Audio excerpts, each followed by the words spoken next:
اگه گفتم برات میمردم الکی گفتم به تخمم. اگه بقیه لخت تو میبینن منم برای یکی دیگه میمیلم. میمیلم میمیلم میمیلم میمیلم.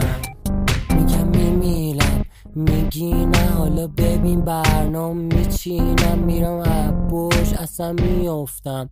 وی الکی گفتم میگن خبر رسیده با یه سیبیله تو همون ماشین سفیده دیدنت یه جا سلیته. اگه شب بیاد نوتیفش کلاس زده باهات ایریفس مطمئن باش که دیگه یه بوم میذارم تو کیفش.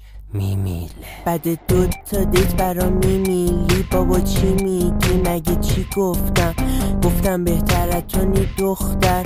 وی الکی گفتم میکنی گنده گوزی باده تو خالی میکنم پیس. جواب به منو نمیدی پس میکنم رو لاو جیش چون تو رولای پلشت دیدن. من با رفیقامم هر جا میرم کونمم نسوخته اکسم هر کاری کرد پشت هم میریم قطاری دنس زد تو سرم هکی تو رو دیده بیا برو دیگه. اوه چه دافی رد شد تو پلیه جون بخوریمه.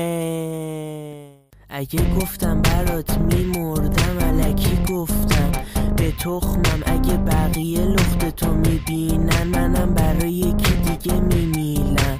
میمیلم میمیلم میمیلم میمیلم. همه الکی میگن بهت میمولدن من واقعا بابت میکنم. اوه خوردادی وی منم الکی گفتم یه سیبیلس پیگیرش و سیریش منم میخوام که بکشمش میگه نمیکشی.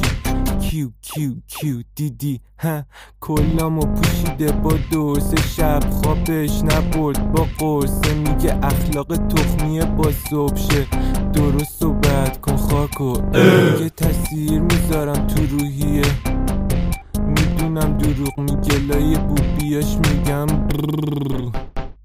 نرم گوگولیه. اگه گفتم برات میمردم الکی گفتم به تخمم. اگه بقیه لخت تو میبینن منم برای یکی دیگه میمیلم.